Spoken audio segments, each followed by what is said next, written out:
It's flip season, and Washington's got their eye on some big-time targets.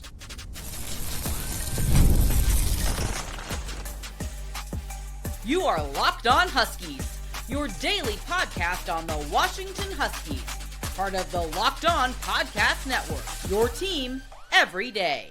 Welcome back into another edition of the Locked On Huskies podcast. I'm Roman Tomashoff. I'm the site editor with Huskies Wire. Thanks for making this your first watch or first listen of the day, as we are part of the Locked On Podcast Network, the #1 sports podcast network. And today's episode is brought to you by Game Time. Download the Game Time app, create an account, and use code LOCKEDONCollege for $20 off your first purchase. And just a quick reminder to all you everydayers out there, wherever you're getting this podcast, YouTube, Spotify, Apple Music, Amazon Music, wherever that might be, make sure to click that subscribe button, click that little bell as well, so you never miss when we post a new show. Plus, if you're on the audio-only side of things, please make sure to leave us a 5-star review, as it does help the show out a lot. Now, I got a really fun show coming at all you everydayers out there today. I want to talk about the best recruiting class in UW history, because it is absolutely within reach for Jedd Fisch and his staff in just year 2 of doing this. And that's a really impressive feat. We'll get there a little bit later on, because we need to talk about some flip targets that can help the Huskies get there. We're going to talk about some of the guys on the defensive side of the ball later on, but let's start on the offensive side of the ball. Now, this is a really, really nice offensive class for the Huskies already. You got some big-time names committed, headlined by 4-star quarterback Derek Colman-Brusa, 4-star running back Brian Bonner, 4-star wide receiver Mason James, and 5-star offensive lineman Kodi Greene. You got some real big-time prospects in the boat, but it never hurts to add more elite talent. Just go ask some of the programs around the country that are competing for a national championship every single season. And the Huskies have done a really great job of putting themselves in position for some of this elite talent. A couple of weeks ago, we saw a pair of wide receivers on campus for official visits. In 4-star wide receiver Jordan Clay, a Baylor commit, 4-star wide receiver Toray Davis, a Tulane commit, and alongside them was 4-star offensive tackle Marlen Bright, a Penn State commit. So let's dive into those guys real fast, where I look at Jordan Clay and Toray Davis, and I've seen some concerns going around about the 2027 class as of this point, that the Huskies don't have any commits yet for that next class. And I look at Jordan Clay and Toray Davis, and I see exactly why right there. Washington has done a really good job recruiting these guys, where Clay right now is ranked in the top 140 or so on the 247 Sports rankings just overall in the country for the 26 class, while Toray Davis recently jumped inside the top 200. You look at both of those guys, and they are such great scheme fits. Jordan Clay looks like the ideal X-target, a lot like what Donovan Olubade looked like in the 2025 class, someone who can really just play isolated, do that early on in his career, and just not win with speed and route running precision, but he's got the ability to run after the catch. He's got some strength to his game. He's really good at those 50-50 balls. I think that's one of those things that makes Jordan Clay what he is. And with some recent turmoil at Baylor, Dave Aranda is going to be returning for the 26th season. That might throw a wrench into things. But I really do like where the Huskies stand with Jordan Clay as of right now. And I feel the same for Toray Davis, where he's gotten some interest recently from some Power 4 programs, where he took an official visit to Houston a few weeks ago as well, on Halloween, I believe it was, before coming up to Washington. This is a guy who committed to Tulane right now. He might want to stay home. He might want to put on for his city, all that sort of stuff. But there's also a good chance that he looks at these Power 4 programs, what they have to offer, especially what Washington has shown recently, where you look at Saturday's game against UCLA and getting Desmond Roebuck 7 catches for 96 yards and a touchdown, getting Chris Lawson involved as often as this coaching staff has so far this season, without Raiden Weisbreit as well, a third true freshman who's also burned his red shirt. I'm sure that both these guys, Toray Davis and Jordan Clay, are looking at that and saying, hey, we can probably come in and do something similar. I'm sure Mason James is thinking that exact same thing. He talked a little bit about that when we had him on this show a few months ago. So I look at that pair of wide receivers right there, and I'm sure there's some people who are sitting out there saying, well, you have enough receivers. You need more trench guys. I'll talk about Marlen Bright in about 60 seconds. But I look at both these receivers, and it's something else that Jedd Fisch alluded to after the game, where he talked about Audric Harris and his decision to burn his red shirt by playing in a 5th game and starting with Denzel Boston and Raiden Weisbreit, both unable to suit up. And the way he talked about it is that Audric Harris might be mulling entering the transfer portal, saying things like, oh yeah, we'll see what his future might hold if he wants to be here, be around these guys, or if he thinks that it's best to put some more film out there and wind up somewhere else, is the general gist of what he was saying. I look at that statement, and I think that might become something very common at Washington. Not for any bad reason per se, but that's something that, again, happens at a lot of these programs around the country, where this coaching staff might look at one recruit. I'm not going to single out anyone in particular here, but they might look at one recruit and say, hey, we really like this guy. And then he comes in and maybe they play him a little bit early on and it's just not a great fit for one reason or another. This happens at every college football program around the country, and they decide that they might be a better fit somewhere else. And that's one of the values of taking so many wide receivers in every single class, because this coaching staff loves to cycle through all these guys and get 3, 4, 5, 6 involved in any given game. And I think this is one of those things where if Jordan Clay, Toray Davis believe that they can be those guys, they can come in and make an impact right away. Great, more power to you. And you have to find room for them.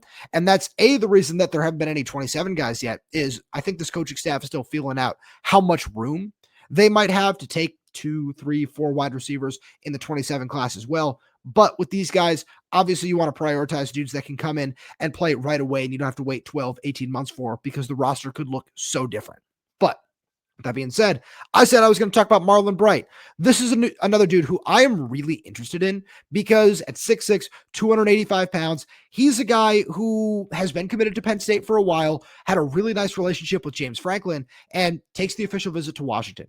Then James Franklin ends up at Virginia Tech, and now he's down there he took an unofficial visit there this past weekend to take in a game, kind of get the lay of the land and everything, meet the coaching staff, or just meet up with James Franklin, talk about what the plan might be at the new school and all that sort of stuff. And that's something where I'm curious to see if that's going to impact Washington's recruitment of him, because this is another guy where I feel like Washington is sitting in a nice spot for him.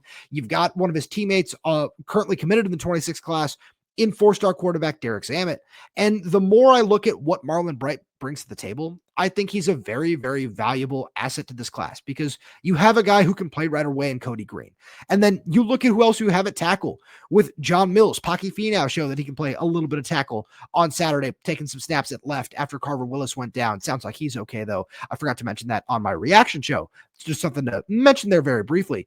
But I look at where Marlen Bright might stand in this rotation, and it's one of those things where if he needs a year, 2 years to continue to develop, continue working on pass protection, as most high school offensive linemen do, that's not a problem anymore, because you're continuing to stack not just talent, but blue chip talent as well, and getting as many of those guys into the program as possible, no matter where they're from Hawaii, we'll get to in a second, to New Jersey. That's great. As many of those guys as you can get into the class and continue to expand your recruiting footprint. Not saying that Hawaii is, but New Jersey certainly is. And I just think that would be a huge win for this program. And it's very clear that Marlen Bright has no concerns with going away from home. He took an official visit to Illinois in the spring. He took an official visit to Stanford as well. So I feel like this is a program that he is very interested in as well. And if you look at just what his parents have been saying about it on social media, especially his dad, they seem very interested in what Washington is bringing to the table. And I think that as we're about 10 days away from signing day, as you're listening to this on Monday, there's so much that can change between now and then. But with Washington probably expecting to take 5 guys, I think that another body on the offensive line is one of the more important things in this class. But let's get to tight end here, because the last guy I wanted to make sure I mentioned is 3-star tight end Kekua Aumua, where this is a really interesting recruitment in my opinion, because obviously we're not going to find out who's the new head coach of Florida for at least a couple of weeks at this point, or at least till the end of the Egg Bowl. We'll see what happens with that and Lane Kiffin, right?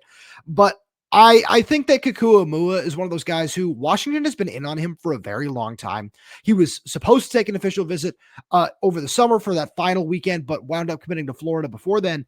And this is just a guy who, you look at what Washington's tight end depth has gone through over the last couple of years, where you only had 2 healthy bodies at one point last year. And then all of a sudden you were down to 2 bodies to the point where you had to have Zach Henning suit up and play jumbo tight end for a game this year against Illinois. You can use all the bodies you can get at that position. And a guy like Kekua Aumua at 6'6", 250 pounds, somewhere in that ballpark, he just moves so well for his size and is just so advanced already as a blocker in that department. Losing Quentin Moore is going to be a bigger loss than people expect. And taking somebody who can absolutely fill that role as a blocking tight end. I know Jedd Fisch has talked about Baron Aone being a super versatile blocker who he's really excited about moving forward. Just continuing to stack that position with big physical bodies who can do a little bit of everything for you is really, really important. And I think that he's going to be a name to watch.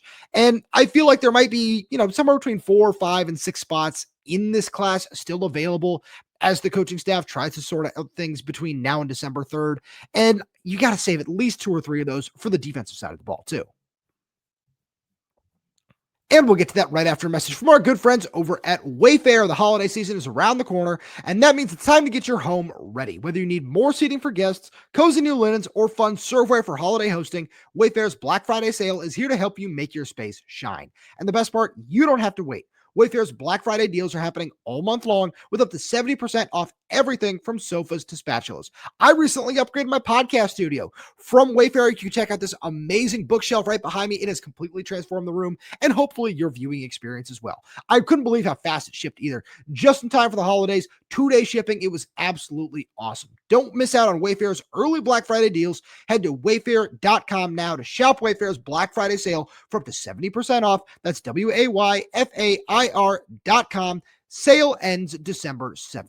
We've also got a message from our good friends over at Dewar. I'm so excited to talk to you about these new jeans that I was rocking on Saturday at the Rose Bowl against UCLA because Dewar's jeans are the best. They have 5 times the stretch of traditional denim. They're antibacterial, meaning your jeans stay fresh longer so you can wear more and wash less. And made with Cool Max that regulates your body temperature and wicks moisture, they keep you cool and comfortable as temperatures change. Dewar combines classic jeanswear style with the comfort and performance from athletic wear. It really is the best of both worlds. Simply put, Dewar makes the world's most comfortable pants without having to sacrifice style. Trust me, once you try these, they'll be your go-to. Get a pair for yourself or as an amazing holiday gift. Go now to shopdewar.com/LockedOnSeattle. You'll get 15% off your first order. That's shopdewar.com/LockedOnSeattle for 15% off. One more time, shopdewar.com/LockedOnSeattle. As we switch sides here and look at the defensive side of the ball, there's only one name to start with, and that's 3-star linebacker Ramzak Fruean, the local product from Bethel High School. This kid, a former UCLA commit, is one of my absolute favorite players in this class. He's a really dynamic athlete at 6'4", 215 pounds, and in my opinion, when he committed to UCLA back in June, he was one of Washington's biggest misses of the cycle, just in terms of what he can bring to the field in such a dynamic capacity, not just an inside linebacker, but an outside linebacker as well. And he's got the size, the athleticism. If you wanted to line him up as a box safety as well, I'm sure he could do some really nice things for you in coverage too.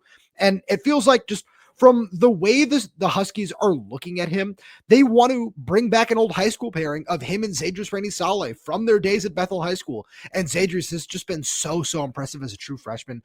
The thought of pairing those two guys together is just absolutely tantalizing. And it sounds like it's down to Washington and BYU for him after he backed off of his UCLA commitment following the coaching change down there when Deshaun Foster got fired.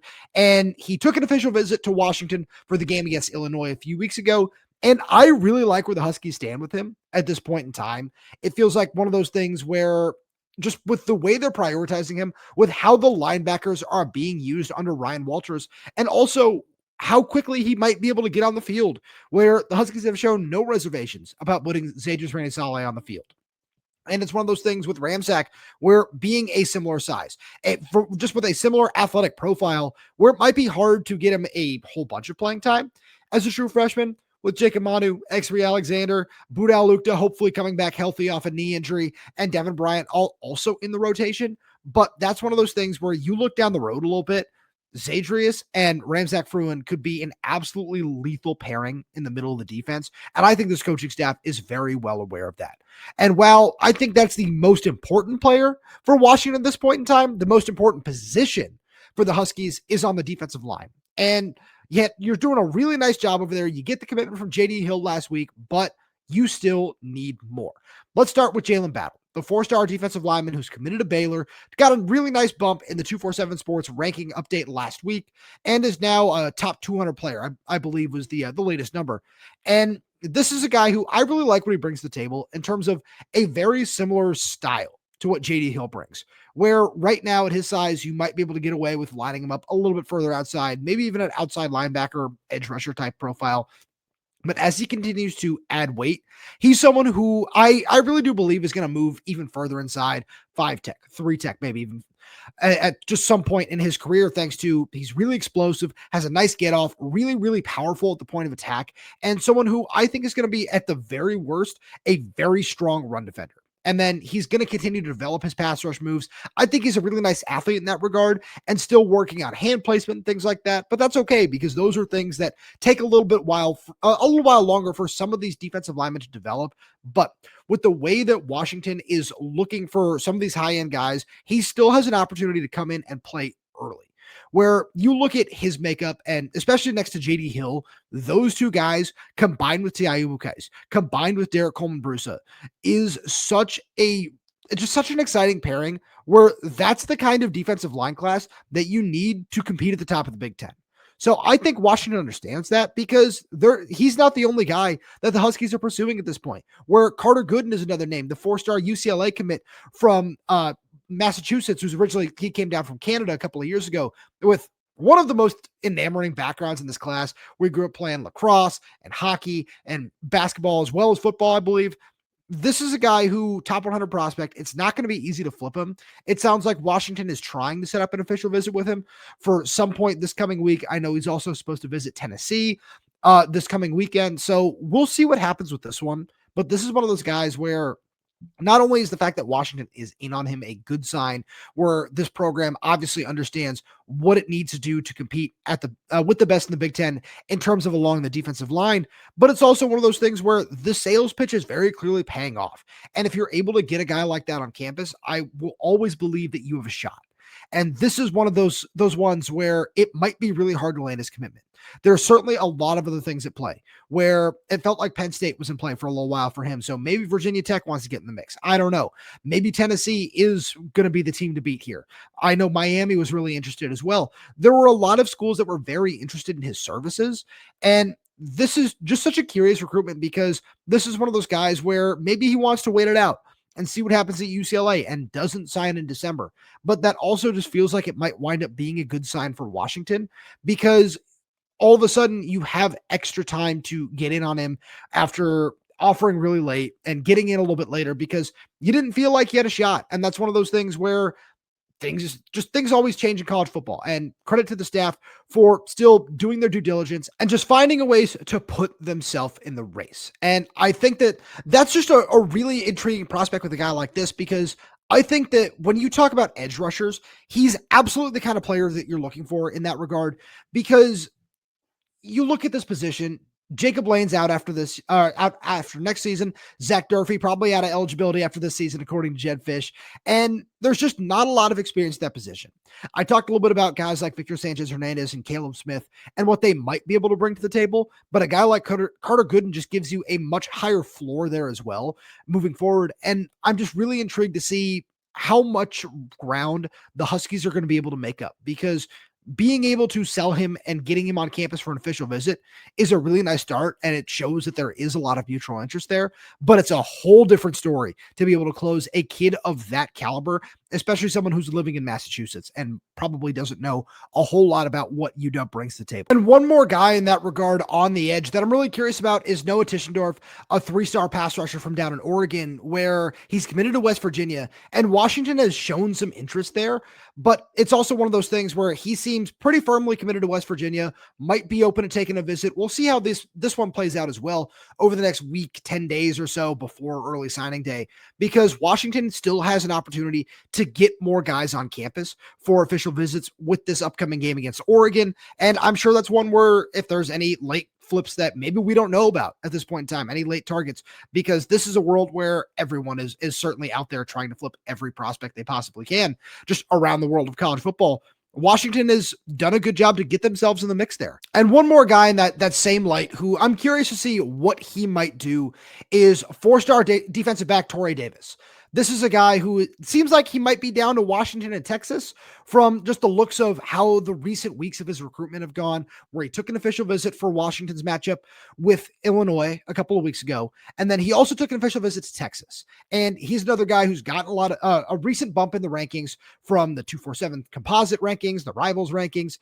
And after Washington lost CJ Lavender to UCLA, it feels like they're open to taking one more defensive back. They might wind up holding that spot off for 2027 if Davis does decide to maybe stick with UCLA, wind up at Texas, whatever it might be. But he's a guy where The athleticism is there. The versatility is there. He can play nickel. He can play safety. Do a lot of the same things that CJ Lavender was projected to do upon his arrival. And if Washington feels comfortable with where they stand with him, I think that they'd be more than happy to take 6 defensive backs in this class. But at the same point, I look at some of the guys they're in on in 2027. And if Toray Davis does wind up at Texas, I don't think that's a case where they're going to go out and look for another defensive back to fill that spot at this point in time. And that kind of brings us to our grand conclusion here, because I believe that Washington absolutely can wind up with their best class ever. And we'll get to that right after a message from our good friends over at Game Time. College football is back, and I couldn't be more excited. The tailgates, the rivalries, the energy in the stands, there's just nothing like it. But let's be real, actually getting tickets can feel like more of a battle than the game itself. Endless queues, hidden fees, prices jumping at checkout. That's why I use Game Time, the app that gives the advantage back to fans. It's the easiest way to score last-minute tickets at the best prices with no surprise fees. What you see is what you pay. I pulled up Game Time, and in just a couple taps, I saw amazing deals. I'm talking about your favorite college football games for as low as $25. The app makes it super simple. I could even see the exact view from my seat before buying, to take the guesswork out of buying college football tickets with Game Time. Download the Game Time app, create an account, and use code LOCKDOWNCollege for $20 off your first purchase. Terms apply. Again, that's promo code LOCKEDONCOLLEGE for $20 off. Swipe, tap, ticket, go. Download Game Time today. All right, let's dive into this 2026 class a little bit further, as we're about 10 days away from signing day. I really do believe that this could wind up being the best class in school history. And let's take a quick look at it, right? Washington is currently tied for the highest rated class in school history on 247 Sports, where it ranks 15th right now. And if Washington gets, let's just call it 2, maybe 3 of the players that I just talked about, I gave you 8, 9 different names. That's going to certainly be enough to jump up at least 1, maybe 2 spots to 14, 13. Depends on who they add. If you play around with the 247 Sports class calculator, it feels like 13 might be the absolute ceiling for how high this class can get. And one of the biggest reasons that this really could wind up as one of the most impactful classes in school history is you look at where these players are recruited. The number 1 player in this class, 5-star offensive tackle Kodi Greene. He is one of those guys in the trenches that you absolutely need to continue to grow and develop and become one of the best teams in the Big Ten. You have to win the battle in the trenches. And it's not just him. 4-star defensive lineman J.D. Hill, 4-star edge rusher Derek Colman-Brusa. 3 of your top 5 commits are trench players. The last time that happened was in 2019, where it's Jacob Bandis, Fatu Ituatele, and Leia Tulatu. And you look around at some of the other members of that class, that turned out to be an extremely impactful class, which is also ranked number 15 on 247 Sports. So you have all the makings of what could turn into a really solid, just building blocks there, let's say, with the guys in the trenches, because you can't win without them. And then you look at some of these other skill players that are rated really high, whether it be 4-star safety Gavin Day, 4-star running back Brian Bonner, 4-star cornerback Rajon Duncan, the other guys who round out that top 6. This is such a talented class in so many different aspects. And I know there are some people who think that you absolutely need more beef, and I 100% agree with you, but I think that you can't underrate how important these guys in the secondary are. Because not only are you losing a bunch of guys to graduation, whether it be Toray Davis, Ephesians Prysock, Mikel Essien, you're losing 3 starters right there. But at the same point in time, look at how much of Ryan Walter's defense runs through not just having a strong secondary, but having big hitting, versatile guys who can run, who can tackle, who can cover. And it's something that worked really well for him at Illinois. And it's something that so far is working really well for him at Washington. And if you can get some of these guys on the field early, because we just know that that is such a big part of what Jedd Fisch and this coaching staff wants to do, that this is something that I just believe will play out in a very nice way for Washington in the long run. Because I look at a guy like Rajon Duncan. If you need him to play outside corner, he can do that. If you need to play safety, he can absolutely line up as a free or strong safety, much like what Alex McLaughlin has done in terms of playing some box safety, walking down even further. Sometimes he can play man coverage against guys in the slot, against guys at tight end. And I think that's just a really intriguing part of not just Rajon Duncan's game, but Gavin Days as well at 6'3", 190 pounds right now. He's a dude who has so much room to add weight and is such a nice athlete. We've seen him. I talked about him. I wrote about him over on Huskies Wire the other day. He's one of those guys that has made such a major jump up the rankings. And you have to give a lot of credit to Washington's talent evaluation for just seeing that through. I absolutely love everything that he brings to the table. And you just, again, looking at all of these top 6 guys, they are all players who, with not just the way the roster is working out, but with their skill sets and what they bring to the table. Because there are some of these guys in the top 50, the top 100, where it's, oh yeah, that guy looks like he's going to be a really nice player, but he might need a year or two to develop and sit on the sidelines and add some weight, but he's a great athlete or whatever. That's not the case with a lot of these players. Kodi Greene at 6'6", 320 pounds. That kid's going to play next year. 6'6", 280-pound Derek Colman-Brusa. He's going to play next year. J.D. Hill, they're going to find a way to get that guy on the field because they need help along the defensive line. Brian Bonner will absolutely be part of this running back rotation behind Adam Muhammad and Jordan Washington. That just seems like a given. But it's not just these guys at the top that make this class so good. It's some of these ones at the bottom that are just really what make it super intriguing for me personally, because one guy that I know I've talked about him a lot on this show is 3-star wide receiver Blaise LaVista. I look at a guy like that, and I've talked a lot over the last couple of weeks about Washington's talent evaluation and how impressive it is for some of the guys that they've been able to pull in.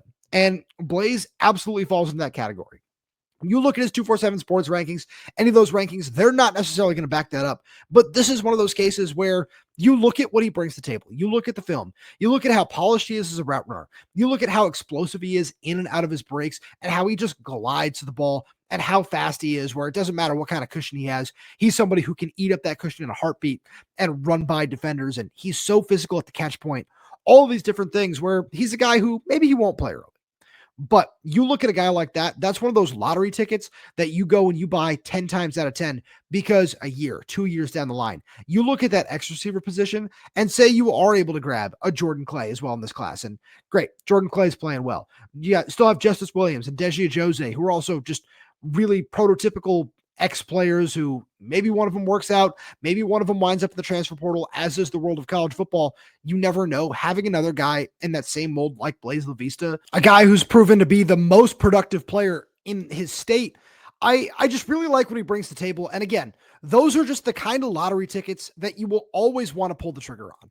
A lot like another guy in Adiong Yang, who just a big physical presence, where he might not see the field for 2-3 years, depending on just how the offensive line shapes out.